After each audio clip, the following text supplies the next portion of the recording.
আর আধ্যাত্মিকতাকে এক লাইনে কল্পনা করুন। পারছেন না? আজকের ভিডিওতে এই ধরনের এমন কিছু কথা বলবো যা ডাইজেস্ট করা ভীষণ কঠিন হয়ে পড়বে। ভারতের ইতিহাসে এমন অনেক মহান মানুষ জন্মেছেন যারা মানুষকে ত্যাগ, ধর্ম আর মোক্ষের পথ দেখিয়েছেন, কিন্তু এই দেশেই জন্মেছিলেন এমন একজন সাধু যিনি সব নিয়ম ভেঙে নিজের মতো করে জীবন আর আধ্যাত্মিকতার কথা বলেছিলেন। তিনি যখন কথা বলতেন লাখ লাখ মানুষ মুগ্ধ হয়ে শুনত, আর যখন চুপ থাকতেন তখন তাকে নিয়ে আলোচনা থামতো না। তার মুখ থেকে বেরোনো বাণী মধুর মতো মিষ্টি, কিন্তু তীক্ষ্ণতা তলোয়ারের চেয়ে ধারালো।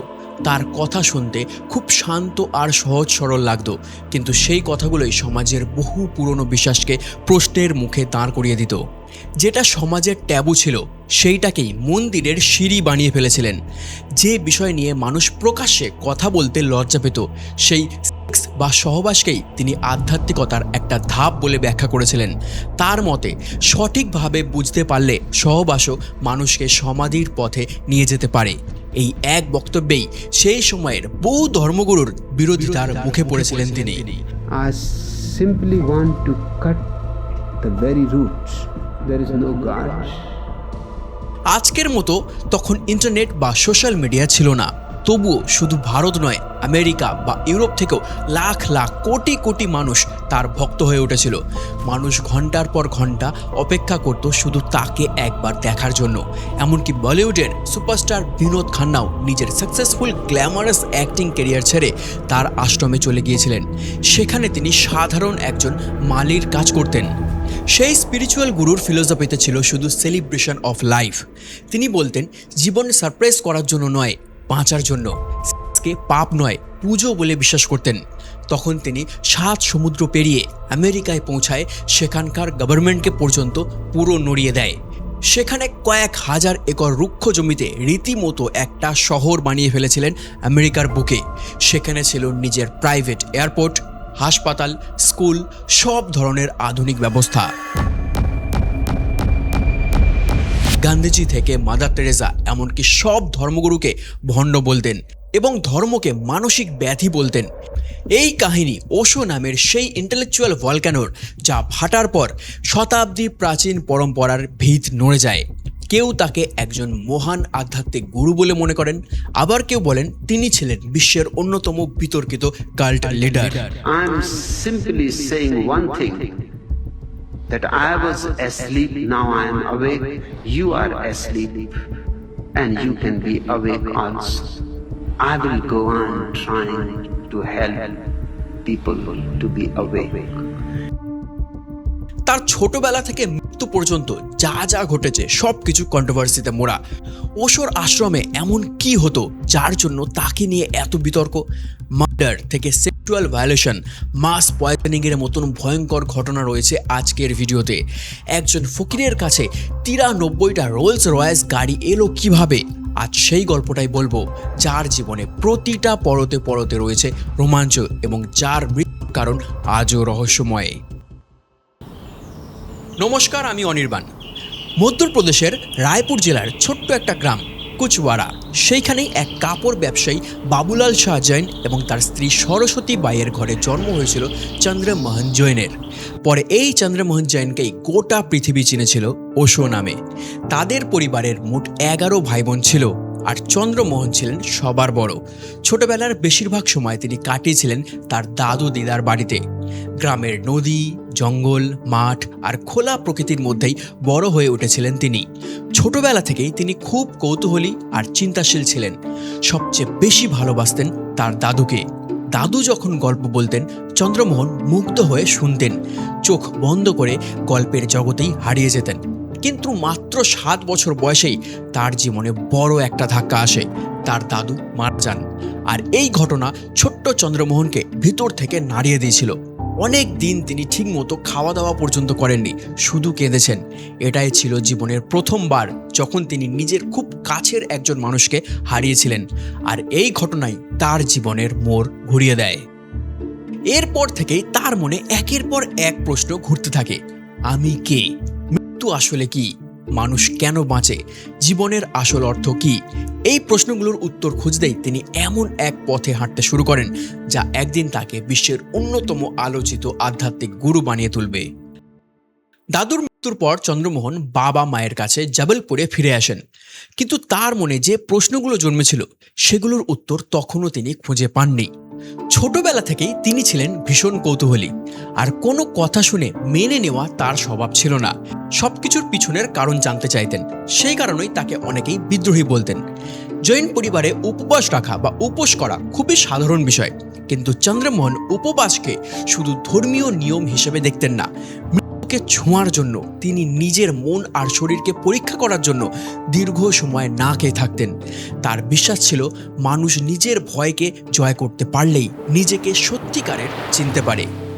জবলপুরে গরমের সময় নর্মদা নদীতে যখন প্রবল স্রোত আসতো, বিপজ্জনক বান আসতো, তখন সবাই ভয়ে সেই জায়গা এড়িয়ে চলত।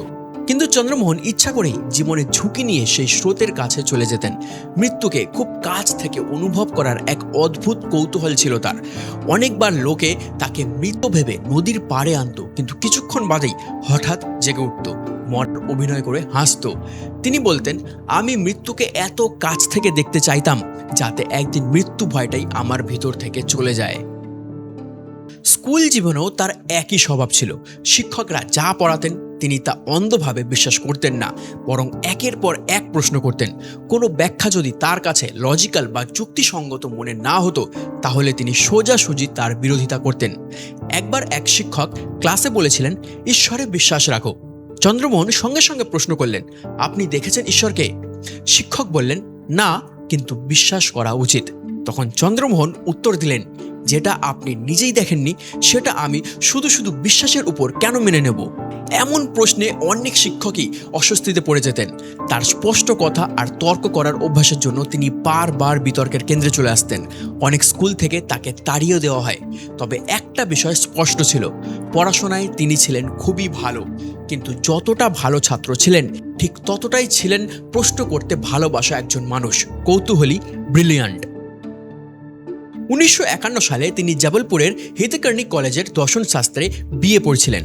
সেখানেই একদিন একটা বিষয় নিয়ে প্রফেসরের সঙ্গে বড় ধরনের ঝামেলা লাগে।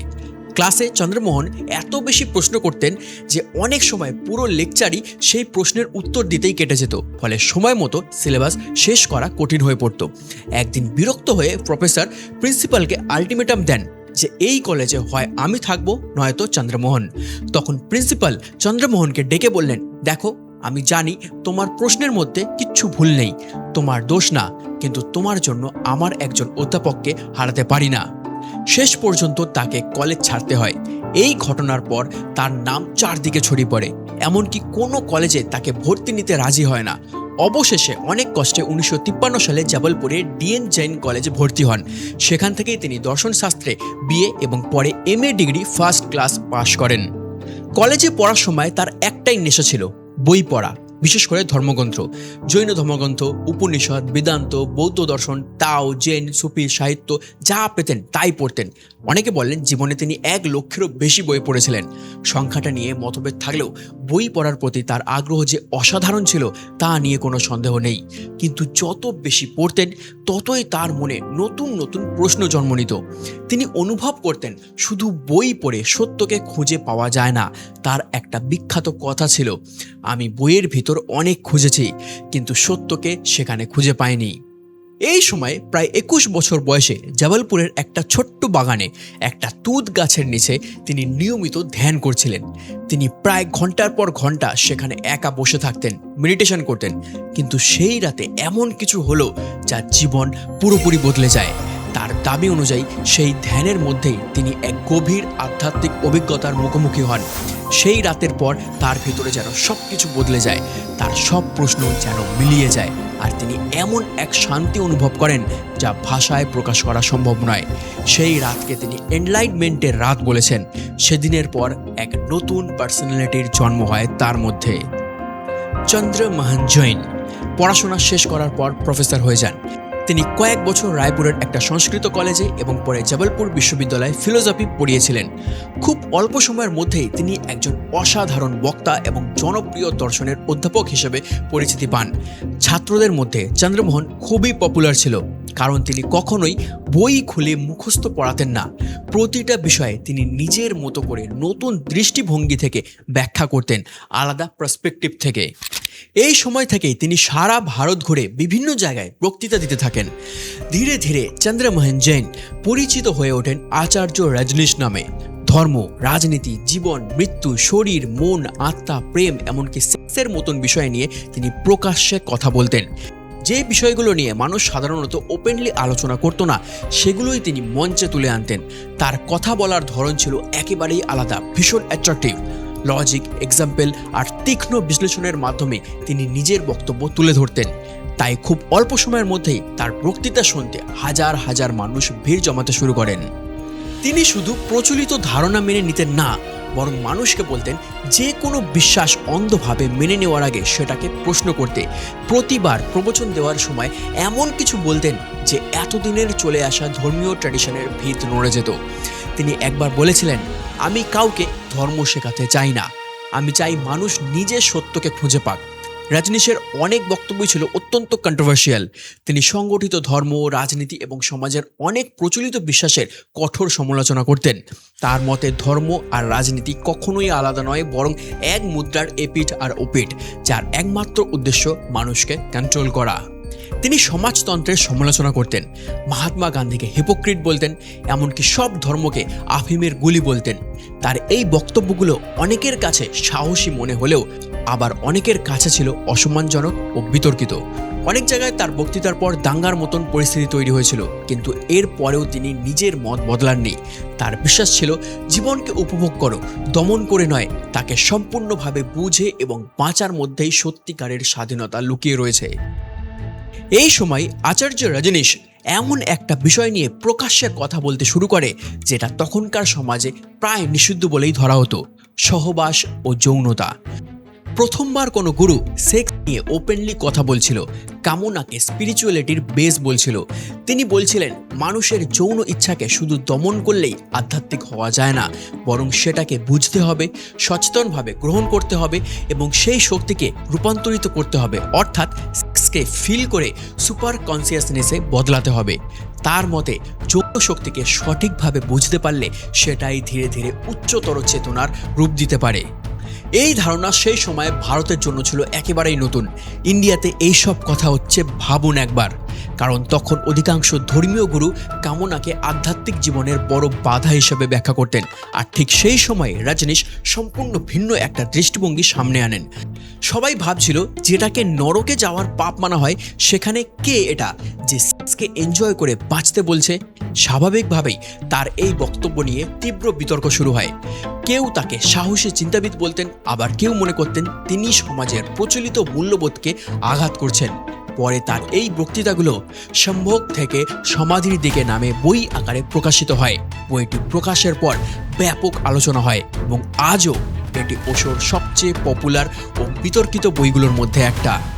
এই কারণেই অনেকেই তাকে সেক্স গুরু বলেও ডাকতে শুরু করে, যদিও তিনি নিজে এই পরিচয় মেনে নেননি এবং বারবার বলেছিলেন তার বক্তব্যের মূল উদ্দেশ্য ছিল যৌনতা নয়, বরং মানুষের চেতনাকে বোঝানো। তার বক্তব্যের বিরোধিতা করে বিভিন্ন জায়গায় প্রতিবাদ হয়, এফআইআর দায়ের করা হয়, কিন্তু এই সব সমালোচনার পরেও তিনি নিজের বক্তব্য থেকে কখনো সরে আসেননি। এই সময় আচার্য রজনীশ সারা দেশে মেডিটেশন ক্যাম্প আয়োজন করতে শুরু করে। দেশের বিভিন্ন প্রান্ত থেকে মানুষ সেখানে আসতেন। অনেকের দাবি ছিল তার উপস্থিতিতে ধ্যান করা যেন একেবারে অন্যরকম একটা অভিজ্ঞতা। 1960-এর দশকের শেষ দিকে তার চারপাশে একদল অত্যন্ত নিবেদিত অনুগামী তৈরি হয়ে যায়, যারা অনেকেই নিজের জীবন ছেড়ে তার দর্শন অনুসরণ করতে শুরু করেন। এই সময় লক্ষ্মী নামে এক অনুগামী তার পার্সোনাল সেক্রেটারি হয়। মুম্বাইয়ে রজনীশের বক্তৃতা, মেডিটেশন ক্যাম্প এবং অন্যান্য অনুষ্ঠানের আয়োজনের বড় দায়িত্ব ছিল তার উপর। পরে রজনীশ তাকে মা যোগ লক্ষ্মী নাম দেন। শুধু লক্ষ্মীই নয়নি, তিনি তার সব মহিলা ফলোয়ারদের মা এবং পুরুষ ফলোয়ারদের স্বামী বলে সম্বোধন করতেন। ধীরে ধীরে এই নামগুলোই তাদের পরিচয়ের অংশ হয়ে যায়। এরপর আসে এমন একটা ঘটনা যা তাকে আরও বড় বিতর্কের কেন্দ্রে নিয়ে যায়। রজনীশ ঘোষণা করেন যে তিনি আর শুধু আচার্য রজনীশ নন, এখন থেকে তাকে ভগবান শ্রী রজনীশ নামে ডাকা হবে, অর্থাৎ নিজেকে ভগবান বলে ঘোষণা করেন। তার এই সিদ্ধান্তকে কেউ আধ্যাত্মিক ঘোষণার অংশ হিসেবে দেখেছিলেন, আবার অনেকেই এর তীব্র সমালোচনা করেছিলেন। 1970-এর দশক পৌঁছাতে পৌঁছাতে তার জনপ্রিয়তা শুধু সাধারণ মানুষের মধ্যেই সীমাবদ্ধ ছিল না। বলিউডের অনেক অভিনেতা, অভিনেত্রী, শিল্পী এবং ধনী বিজনেসম্যান তার বক্তৃতা ও মেডিটেশন ক্যাম্পে অংশ নিতে শুরু করেন। খুব অল্প সময়ের মধ্যেই রজনীশ শুধু একজন আধ্যাত্মিক বক্তা নন, বরং দেশ বিদেশে আলোচিত এক ব্যক্তিত্বে পরিণত হয়। ওশোর অনুগামীদের মধ্যে সবচেয়ে আলোচিত নাম ছিল বলিউড অভিনেতা বিনোদ খান্না। 1975 সালে যখন তার সঙ্গে ওশোর দেখা হয়, তখন বিনোদ খান্না বলিউডের সবচেয়ে বড় স্টারদের মধ্যে একজন। সেই সময় অনেকেই তার তুলনা অমিতাভ বচ্চনের সঙ্গে করতেন, কিন্তু ক্যারিয়ারের শিখরে থাকলেও বিনোদ খান্না ভিতরে এক ধরনের শূন্যতা অনুভব করতেন। ওশোর একটা বক্তৃতা তাকে গভীরভাবে প্রভাবিত করে। এরপর তিনি কিছু সময়ের জন্য অভিনয় জগৎ থেকে সরে এসে ওশোর আশ্রমে যোগ দেন। ওশো তার নাম দেন স্বামী বিনোদ ভারতী। ধীরে ধীরে তিনি ওশোর ঘনিষ্ঠ অনুগামীদের একজন হয়ে ওঠেন। শুধু চলচ্চিত্র জগতের মানুষই নন, বড় বড় ব্যবসায়ী, শিল্পপতি, পলিটিশিয়ান এবং ফরেনাররাও ওশোর দর্শনের প্রতি আকৃষ্ট হতে শুরু করেন। খুব অল্প সময়ের মধ্যেই তার জনপ্রিয়তা ভারতের গণ্ডি ছাড়িয়ে বিদেশে ছড়িয়ে পড়ে। London, new York, Sydney, Amsterdam সহ বিশ্বের বিভিন্ন শহর থেকে মানুষ তার বক্তৃতা এবং মেডিটেশন ক্যাম্পে অংশ নিতে আসতেন। তারা এই প্রথম কোনো ধর্মগুরু পেয়েছিলেন যে বলেছিল, সব কিছু অ্যাকসেপ্ট করো, জীবনকে অস্বীকার নয়, আগে সম্পূর্ণভাবে বুঝে এবং অনুভব করে তারপর তার ঊর্ধ্বে ওঠার চেষ্টা করো। अगर मेरा बस चले तो मैं हर बच्चे को नास्तिक बनाऊं, हर बच्चे को जिज्ञासा दूं, प्रश्न दूं, खोज की आकांक्षा दूं, हर बच्चे के जीवन में एक तीव्र प्रेरणा भरूं कि तू जानना, मानना मत, और जब तक तू न जान ले ठहरना मत। আশ্রমে যোগ দেওয়ার পর প্রত্যেক অনুগামীকে নতুন একটা আধ্যাত্মিক নাম দেওয়া হতো। তারা সাধারণত লাল বা কমলা রঙের লম্বা পোশাক পরতেন এবং গলায় 108টি পুঁথির মালা পরতেন, যার লকেটে ওশোর ছবি থাকত। 1974 সালে ওশো তার অনুগামীদের নিয়ে মুম্বাই থেকে পুনেতে চলে আসে। কোরেগাঁও পার্কে প্রায় 6 একর জমির উপর তৈরি হয় শ্রী রজনীশ আশ্রম। এখান থেকে তার এক্সপেরিমেন্ট আরও বড় আকার নিতে শুরু করে। এই আশ্রমে শুধু সাধারণ ধ্যান নয়, বিভিন্ন ধরনের মেডিটেশন ও গ্রুপ থেরাপি আয়োজন করা হতো। অংশগ্রহণকারীরা এক জায়গায় এসে চিৎকার করতেন, কাঁদতেন, হাসতেন, নাচতেন, গালাগালি দিতেন, মারতেন, নিজের আবেগ প্রকাশ করতেন, উল্টো হয়ে যেতেন, ভালোবাসতেন, করতেন। ওশোর বিশ্বাস ছিল, বছরের পর বছর ধরে মানুষের ভিতরে জমে থাকা রাগ, দুঃখ, ভয় আর চাপ বাইরে বেরিয়ে এলেই মন হালকা হয় এবং ধ্যানের গভীরে যাওয়া সহজ হয়। মোট কথা, এই আশ্রমে সব কিছু অ্যালাউ ছিল যা বাইরে কেউ কল্পনাও করতে পারবে না। তবে আশ্রমে কি কি হতো তা নিয়ে সেই সময় অনেক বিতর্কও ছিল। থেরাপির পর কাউকে কাউকে স্ট্রেচারে করে বাইরে নিয়ে আসা হতো, কিন্তু পরদিন হাসি মুখে বলতো, এই প্রথমবার আমি অ্যালাইভ ফিল করছি। সেখানে এমন কিছু কার্যকলাপ চলতো যা সমাজের প্রচলিত নিয়মের বাইরে ছিল। এই সব ছিল মানুষের মানসিক মুক্তির জন্য করা বিশেষ থেরাপির অংশ। খুব অল্প সময়ের মধ্যেই পুনের এই আশ্রম বিশ্বের অন্যতম আলোচিত, ভাইব্রেন্ট, কালারফুল, নোটোরিয়াস আধ্যাত্মিক কেন্দ্রে পরিণত হয়। আশ্রমের পরিবেশও ছিল একেবারে আলাদা। ঢুকেই মনে হবে এখানে কোনো নিয়ম নেই। সকালে ডাইনামিক মেডিটেশনে লোক পাগলের মতন কাজকর্ম করত, দিনের বিভিন্ন সময় থেরাপি ও ধ্যান, সন্ধ্যায় ওশোর বক্তৃতা, আর রাতে ডিস্কোতে গান, নাচ ও সেলিব্রেশন। কোনো ম্যান্ডেটারি রুল নেই, শুধু সেলিব্রেশন আর মেডিটেশন। সব মিলিয়ে পরিবেশটা ছিল প্রচলিত আশ্রমের ধারণা থেকে সম্পূর্ণ ভিন্ন। ধীরে ধীরে ভারতীয়দের তুলনায় বিদেশি অনুগামীদের সংখ্যাই বাড়তে থাকে। প্রতি বছর Germany, Italy, Holland, America, Australia, Britain সহ বিশ্বের নানা দেশ থেকে হাজার হাজার মানুষ পুনের এই আশ্রমে আসতে থাকছিল। তাদের মধ্যে ছিলেন hippie, artist, psychologist, therapist, businessman, সব ছিল। ধীরে ধীরে গোটা দুনিয়ায় এই আশ্রমের কথা ছড়িয়ে পড়ছিল। ওয়েস্টার্ন মিডিয়াতে এই আশ্রম নিয়ে নিয়মিত আর্টিকেল পাবলিশ করতে শুরু করে দিয়েছিল। ওশোর বক্তৃতায় অনেক সময় কয়েক হাজার মানুষ একসঙ্গে উপস্থিত থাকতেন। তাকে নিয়ে মানুষের প্রতিক্রিয়াও ছিল চরম। কেউ তার অনুগামী হয়ে যেতেন, আবার কেউ তার কঠোর সমালোচক হয়ে উঠতেন। কিন্তু একটা বিষয় সবাই মানতেন, তাকে ভালোবাসুন বা ঘৃণা করুন, কিন্তু ওশোকে উপেক্ষা করা প্রায় অসম্ভব ছিল। বিদেশি অনুগামীদের কাছ থেকে আশ্রমে বিপুল পরিমাণ ফান্ডিং আসতে শুরু করে, মিলিয়নস ডলারে। কেউ কেউ তার জীবনের সমস্ত সঞ্চয় ওশোর চরণে সমর্পণ করে দিয়েছিলেন। সেই অর্থেই আশ্রমের পরিসর ও কার্যক্রম দ্রুত বাড়তে থাকে। Printing press, recording studio, bakery, boutique, hospital সবকিছু ছিল। আশ্রমের অ্যানুয়াল ইনকাম কয়েক কোটি টাকায় পৌঁছে গিয়েছিল। তার লেখা বই মুহূর্তে পপুলার হয়ে যায়। তিনি যিশু, বুদ্ধ, লাওজু, কবির, মহাবীর, কৃষ্ণ, সক্রেটিস সবার বিষয়ে মতামত রাখতেন। অর্গানাইজ রিলিজিয়নের বিপক্ষে ছিলেন। তিনি বলতেন ক্রিশ্চিয়ানিটি হিউম্যানিটির সবচেয়ে বড় অপরাধ। হিন্দুত্ব পচে যাওয়া মৃতদেহ, মন্দির, মসজিদ, গির্জা সবকিছু ভণ্ডামি। ধীরে ধীরে তার কাজের জন্য কন্ট্রোভার্সি তৈরি হচ্ছিল। নিউজ পেপারে তার নামে লেখা হচ্ছিল। ধর্মগুরু থেকে নেতা মন্ত্রীদের ঘুম উড়ে গিয়েছিল। এমনকি পার্লামেন্টে পর্যন্ত তাকে ব্যান করা নিয়ে কথা উঠেছিল। মুরারজি দেশাইয়ের গভর্নমেন্ট ইনকাম ট্যাক্স রেট করায় তার আশ্রমে এবং ক্যাশ এক্সচেঞ্জের ভায়োলেশন দেখিয়ে এফআইআর করে এবং আশ্রম বন্ধের নির্দেশ দেয়। শুধু পলিটিশিয়ান নয়, ধর্মগুরু থেকে বিভিন্ন অর্গানাইজেশন প্রোটেস্ট করছিল। তার উপর অ্যাটাক পর্যন্ত করা হয়। একটা প্রবচনের সময় বিলাস তুপে নামে এক ব্যক্তি ছুরি নিয়ে হামলা করে, কিন্তু ওশো বেঁচে যায়। সময়ের সাথে সাথে তার শরীর ভেঙে পড়ছিল এবং তার আশ্রমে মেডিটেশনের সময় মাঝে মাঝে এমন কিছু এক্সট্রিম লেভেলের হতো যে সিচুয়েশন হাতের বাইরে বেরিয়ে চলে যেত। হসপিটালে নিয়ে যেতে হতো। ওশোর মেডিটেশনে ওপেন সেক্সের জন্য ওপেন রিলেশনশিপ নর্মাল হয়ে পড়ছিল। অনেক পার্টনারের সাথে শারীরিক সম্পর্ক স্থাপন হচ্ছিল, যার জন্য এসটিডির মতন ভয়ঙ্কর রোগও ছড়িয়ে পড়তে থাকে। এখানে মহিলাদের প্রেগনেন্ট হতে দিত না, অ্যাবর্শন করানো হতো। কেউ কেউ নিজেকে এতটাই সঁপে দিয়েছিল যে নিজের সন্তানদেরও খেয়াল রাখতো না। এমনও কথা উঠেছিল যে ওপেন মাইন্ডের আড়ালে নাবালিকাদের সাথে অপকর্ম পর্যন্ত হতো। যখন তাদের ছোট ছোট ছেলেমেয়েদের সাথে এমন জঘন্য অপরাধ ঘটছিল, তখন তাদের বাবা মা নাচ গান সেলিব্রেশনে মগ্ন থাকতো।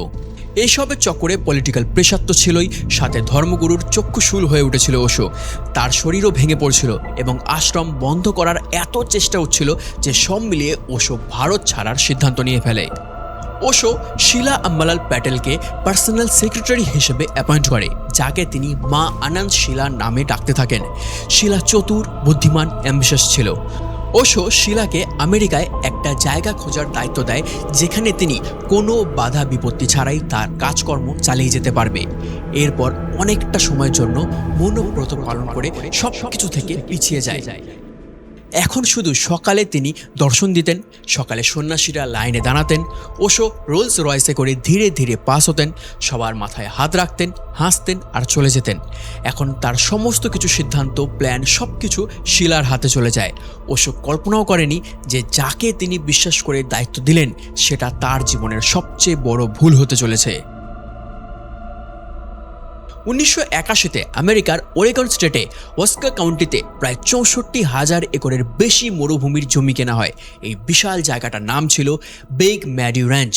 প্রায় $5.75 মিলিয়ন ডলারে কেনা সেই জমিতে গড়ে ওঠে ওশোর নতুন আশ্রম রজনীশপুরম। ওশোর হাজার হাজার অনুগামী সেখানে এসে থাকতে শুরু করেন। দিন রাত পরিশ্রম করে অল্প কয়েক বছরের মধ্যেই তারা প্রায় একটা ছোট্ট শহর তৈরি করে ফেলেন। সেখানে ছিল private airport, hospital, school, bank, দোকান, রেস্টুরেন্ট, ডিস্কো, বইয়ের দোকান, সোলার প্ল্যান্ট, রিসাইক্লিং প্ল্যান্ট, এমনকি আর্টিফিশিয়াল লেক পর্যন্ত। জাস্ট ভাবুন, একজন ভারতীয় আধ্যাত্মিক গুরুর নেতৃত্বে আমেরিকার মাটিতে এমন একটা শহর গড়ে ওঠে যা সারা বিশ্বে হইচই ফেলে দেয়। এখানে থাকা অনুগামীদের বড় একটা অংশই ছিলেন আমেরিকান এবং ইউরোপিয়ান। বলিউড অভিনেতা বিনোদ খান্নাও সেই সময় কিছুদিন রজনীশপুরমে ছিলেন। আশ্রমে তিনি সাধারণ সদস্যের মতোই বিভিন্ন কাজ করতেন। প্রতিদিন সকালে ওশো একটা রোলস রয়েসে করে ধীরে ধীরে আশ্রমের ভিতরে ঘুরে বেড়াতেন। রাস্তার দুপাশে দাঁড়িয়ে হাজার হাজার অনুগামী গান গাইতেন, নাচতেন এবং তাকে স্বাগত জানাতেন। ওশোর রোলস রয়েস সংগ্রহ তখন বিশ্বজুড়ে আলোচনার বিষয় হয়ে ওঠে। তার কাছে 93টি রোলস রয়েসের কালেকশন ছিল, যার বেশিরভাগই তার ধনী অনুগামীদের উপহার। এমনও বলা হয় তার কিছু অনুসারী চেয়েছিলেন এই সংখ্যাটা একদিন 365-তে পৌঁছে যাক, যাতে বছরের প্রতিটা দিনে তিনি আলাদা আলাদা একটা গাড়িতে চলতে পারেন। কিন্তু রজনীশপুরম যত বড় হতে লাগলো, ততই বাড়তে লাগলো বিতর্ক। ওশোর পপুলারিটি আমেরিকার প্রেসিডেন্ট রোনাল্ড রিগানকেও ভয় পাইয়ে দিয়েছিল। ওশো প্রায় খ্রিস্ট ধর্ম, সংগঠিত ধর্ম এবং রাজনৈতিক ব্যবস্থার সমালোচনা করতেন। অন্যদিকে কয়েক হাজার মানুষের একটা স্বয়ংসম্পূর্ণ কমিউনিটি দ্রুত বেড়ে ওঠায় স্থানীয় বাসিন্দা এবং মার্কিন প্রশাসনের মধ্যে উদ্বেগ তৈরি করে। এর সঙ্গে আর একটা বড় কারণও ছিল, মাত্র কয়েক বছর আগে 1978 সালে গয়ানার জোন্স টাউনে জিমস জোন্সের পিপলস টেম্পল টাউনেও এই রকম হাজার হাজার লোক আসতে শুরু করেছিল, যারা জিম জোন্সকে ভগবান মানতে শুরু করে। এখানেও লোকেদের উপর বিভিন্ন রকম অত্যাচার হতো, তাই সরকার অ্যাকশন নেওয়ার প্ল্যান করে। কিন্তু জিম জোন্সের নেতৃত্বে ঘটে ইতিহাসের সবচেয়ে ভয়াবহ গণ আত্মহত্যার একটা ঘটনা। সেখানে 900রও বেশি মানুষ বিষ খেয়ে নিজের জীবন দেয়, যাদের মধ্যে বহু শিশুও ছিল। সেই ঘটনার স্মৃতি তখনও আমেরিকার মানুষের মধ্যে তাজা ছিল। ফলে অনেকের আশঙ্কা ছিল রাজনীশপুরমও যদি নিয়ন্ত্রণের বাইরে চলে যায়, দ্বিতীয় জোন্স টাউন তৈরি হয়ে যায়, তাহলে বড় ধরনের বিপদ তৈরি হতে পারে। তাই শুরু থেকে আমেরিকা ওশোকে দেশ থেকে তাড়াতে চাইতো, কিন্তু সন্ন্যাসীরা আইনের এমন মারপ্যাচ খুঁজে নেয় যে রজনীশপুরম অবৈধ হয়ে ওঠে। এরপর শুরু হয় প্রশাসন ও রজনীশপুরমের মধ্যে আইনি লড়াই। 1984 সালে ওয়াস্কো কাউন্টির স্থানীয় নির্বাচনকে ঘিরে পরিস্থিতি আরও উত্তপ্ত হয়ে ওঠে, আর এখান থেকেই গল্পের সবথেকে অন্ধকার অধ্যায় শুরু হয়। সেই সময় ওশো দীর্ঘদিন ধরে নিরাপত্তা পালন করেছিলেন। আশ্রমের প্রশাসনিক দায়িত্ব মূলত তার সেক্রেটারি মা আনান্দ শিলার উপর ছিল। শিলা ও তার সহযোগীরা চেয়েছিলেন নির্বাচনে নিজেদের প্রভাব বাড়াতে। এই জন্য আমেরিকার বিভিন্ন শহর থেকে বহু গৃহহীন মানুষকে রজনীশপুরমে এনে থাকার ব্যবস্থা করা হয়, যাতে তারা ভোটার হিসেবে ভোট দিতে পারে। প্রশাসনিক কন্ট্রোল যেন তাদের হাতে থাকে। কিছুদিনের মধ্যেই রজনীশপুরমে 3000 নতুন ভোটার চলে আসে, কিন্তু স্থানীয়রা প্রতিবাদ করতে থাকে এবং শিলা পিছু হটতে বাধ্য হয়। হোমলেস লোকদের ফের বাইরে পাঠিয়ে দেওয়া হয়। এই হারই শিলার রাগ বাড়িয়ে তোলে, আর হারের বদলা নেওয়ার জন্য উঠে পড়ে লাগে। এর কিছুদিন পরেই ঘটে এমন একটা ঘটনা যা আজও মার্কিন ইতিহাসের সবচেয়ে বড় বায়ো টেরর হামলাগুলোর মধ্যে একটা। 1984 সালে অরিগনের ডালেস শহরে কয়েকটা রেস্টুরেন্টে সালাড বারে গোপনে সালমোনেলা ব্যাকটেরিয়া মিশিয়ে দেওয়া হয়, যাতে লোক ভোট দিতে না পারে। এতে 750 জনেরও বেশি মানুষ অসুস্থ হয়ে পড়ে। পরে তদন্তে মার্কিন কর্তৃপক্ষের অভিযোগ ছিল এই হামলার সঙ্গে মা আনন্দ শিলা এবং তার ঘনিষ্ঠ সহযোগীরা জড়িত ছিলেন। Salmonella outbreak in the Dow. Salmonella can be very serious, causing extreme dehydration. That salmonella outbreak On the serious outbreak left 750 people ill. এখানেই শিলা থামেননি। স্থানীয় আধিকারিক এবং আমেরিকার অ্যাটর্নিকে বিষ দিয়ে মারার চেষ্টা করে। এইভাবে ওশোর সেই আশ্রম, যা ধ্যান ও শান্তির কেন্দ্র ছিল, তা এখন ইন্টারন্যাশনাল ষড়যন্ত্র ও অপরাধের কেন্দ্রবিন্দু হয়ে ওঠে। এই সব কিছু হচ্ছিল, কিন্তু ওশো এই বিষয়ে কিছু জানতেন না। 1985 সাল আস্তে আস্তে শিলা এতটাই পাওয়ারফুল হয়ে ওঠে যে শিলার বিরুদ্ধে কেউ কিচ্ছু বলতে পারতো না। এই সব ঘটনার সময় ওশো প্রশাসনিক সিদ্ধান্ত থেকে নিজেকে দূরে রেখেছিলেন এবং এই সব পরিকল্পনার বিষয়ে তিনি জানতেন পর্যন্ত না। এই সব যখন ওশোর কানে যায়, শিলা বুঝতে পারেন তার কর্মকাণ্ড নিয়ে আশ্রমের ভিতরেই প্রশ্ন উঠতে শুরু করেছে। ওশো এবং তার ঘনিষ্ঠদের শিলা মেরে ফেলার পর্যন্ত নাকি চেষ্টা করে।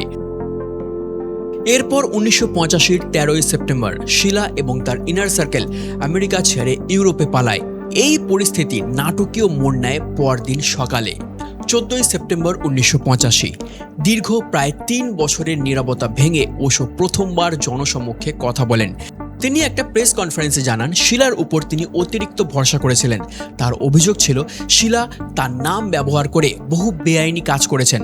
ওশো প্রকাশ্যে শিলার বিরুদ্ধে বায়োটেরর হামলা, হত্যার চেষ্টার ষড়যন্ত্র, বেআইনি ফোনে আড়িপাতা এবং অভিবাসন জালিয়াতি সহ একাধিক গুরুতর অভিযোগ তোলেন। এরপর থেকেই রজনীশপুরমের পতনের শেষ অধ্যায় শুরু হয়ে যায়। ওশো এতটাই ভেঙে পড়েছিলেন যে তিনি আমেরিকা ছাড়ার সিদ্ধান্ত নেন।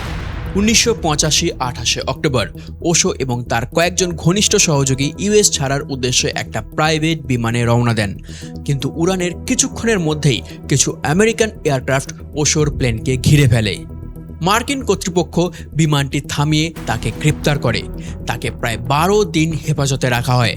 যে মানুষটিকে একসময় হাজার হাজার মানুষ গুরু বলে সম্মান করত, তিনি তখন হাতকড়া পরা একজন বন্দী। পরে ওশো অভিবাসন সংক্রান্ত মামলায় একটা প্লিয়া বার্গেইন বা সমঝোতায় সম্মত হন। তাকে $4 লক্ষ জরিমানা দিতে হয় এবং যুক্তরাষ্ট্র ছেড়ে চলে যেতে হয়। এরপর দীর্ঘ সময় তিনি আর আমেরিকায় ফিরতে পারেননি। এদিকে রজনীশপুরমেরও পতন শুরু হয়ে যায়। একসময় যেখানে এয়ারপোর্ট, মল, ডিস্কো, আবাসন, দোকান, বিদ্যুৎ ব্যবস্থা এবং নানা ধরনের ইনফ্রাস্ট্রাকচার গড়ে উঠেছিল, সব নিলামে চলে যায়। সেই পুরো কমিউনিটি ধীরে ধীরে ভেঙে যায় আর হাজার হাজার অনুগামীকে সেখান থেকে চলে যেতে হয়। রজনীশপুরম বন্ধ হয়ে যাওয়ার পর 93টি রোলস রয়েস গাড়িগুলোর বেশিরভাগই নিলামে বিক্রি হয়ে যায়। আমেরিকা ওশোকে আনওয়ান্টেড ফরেনার ঘোষণা করে, বাকি দেশকেও বলে তাকে শরণ না দিতে। বিভিন্ন দেশের সরকার তার প্রবেশের অনুমতি দিতে অস্বীকার করে। প্রায় 21টি দেশ তাকে প্রবেশ করতে দেয়নি বা খুব অল্প সময়ের মধ্যেই দেশ ছাড়তে বলেছিল। 1986 সালে তিনি গ্রিসের ক্রিট আইল্যান্ডে কিছুদিন থাকার চেষ্টা করেন। সেখানে কয়েকটা বক্তৃতাও দেন, কিন্তু অল্প কিছুদিনের মধ্যেই তাকে দেশ ছেড়ে যেতে বলা হয়। এরপর তিনি ইউরোপে একের পর এক দেশে আশ্রয়ের চেষ্টা করেন, কিন্তু কোথাও দীর্ঘদিন থাকার অনুমতি পাননি। এই সময় ওশো একবার বলেছিলেন, আমাকে যেন জীবিত অবস্থাতেই ক্রুশে চড়ানো হচ্ছে। শেষ পর্যন্ত তিনি ভারতে ফিরে আসার সিদ্ধান্ত নেন। 1987 সালের 4 জানুয়ারি যখন তিনি আবার পুনের আশ্রমে পৌঁছান, তখন হাজার হাজার অনুগামী তাকে স্বাগত জানান। বহুদিনের অনিশ্চয়তার পর তাদের কাছে এটা ছিল এক আবেগঘন মুহূর্ত। 1987 সালে ভারতে ফিরে আসার পর 1990 সাল পর্যন্ত সময়টা ছিল ওশোর জীবনের সবচেয়ে শান্ত কিন্তু সবচেয়ে কঠিন অধ্যায়। তিনি প্রতিদিনই সকালে আশ্রমে বক্তৃতা দিতেন। তখন সবাই বুঝতে পারছিলেন আগের মতন আর তিনি নেই। তার গলার স্বর দুর্বল হয়ে গিয়েছিল, শরীরও ভেঙে পড়েছিল। ধীরে ধীরে তার স্বাস্থ্যের আরও অবনতি হতে থাকে। এই সময় ওশো বারবার দাবি করেছিলেন আমেরিকায় বন্দী থাকাকালীন তাকে ধীরে ধীরে কাজ করা, বিশেষ করে থ্যালিয়াম দেওয়া হয়েছিল। আরেকটা মজার বিষয় হলো, আজ আমরা তাকে ওশো নামে চিনি, কিন্তু সেই নামটি তিনি জীবনের শেষ বছর গ্রহণ করেছিলেন। তার আগে তার পরিচিতি ছিল আচার্য রজনীশ এবং পরে ভগবান শ্রী রজনীশ নামে। 1990 সালের 19 জানুয়ারি সন্ধ্যার দিকে ওশোর জীবনাবসান হয়। মৃত্যুর আগে তিনি তার অনুগামীদের উদ্দেশ্যে বলেছিলেন, আমি আমার স্বপ্ন তোমাদের হাতে রেখে গেলাম। মাত্র 58 বছর বয়সেই শেষ হয়ে যায় এমন একজন মানুষের জীবন, যিনি সারা জীবন মানুষকে প্রশ্ন করতে, ভাবতে এবং নিজের মতন করে সত্য খুঁজতে শিখিয়েছিলেন। ওশোর ইচ্ছা অনুযায়ী তার শেষকৃত্য শোকের পরিবর্তে এমন এক ধরনের উদযাপনের মধ্য দিয়ে সম্পন্ন হয়। আশ্রমে ধ্যান, গান, নাচ, এমনকি ডাইনামিক মেডিটেশনের মাধ্যমে তার জীবনকে স্মরণ করা হয়। তবে তার মৃত্যুকে ঘিরেও বিতর্কের শেষ হয়নি। ওশোর ব্যক্তিগত চিকিৎসক ডক্টর গোকুল গোখলে পরে কিছু প্রশ্ন তুলেছিলেন তার মৃত্যুর নথি নিয়ে। তাকে নাকি জোর করে হার্ট অ্যাটাক লিখতে বাধ্য করা হয়েছিল। অন্যদিকে ওশোর পরিবার তার মৃত্যুর কারণ নিয়ে সন্দেহ প্রকাশ করেছিলেন। তবে আজ পর্যন্ত এমন কোনো চূড়ান্ত প্রমাণ আসেনি যা এই বিতর্কের নিশ্চিত সমাধান করেছে। ফলে তার জীবনের মতোই তার মৃত্যু নানা প্রশ্ন আর বিতর্কে ঘেরা থেকে গেছে। আজও পুনের আশ্রমে তার সমাধি ফলকে লেখা রয়েছে, Osho never born, never died, only visited this planet Earth between 11 December 1931 and 19 January 1990। মৃত্যুর এত বছর পরেও ওশোকে নিয়ে মানুষের আগ্রহ কমেনি। তার বক্তৃতার ভিডিও এখনও কোটি কোটি মানুষ দেখেন। তার লক্ষ লক্ষ বই বিশ্বের নানা ভাষায় পড়া হয়।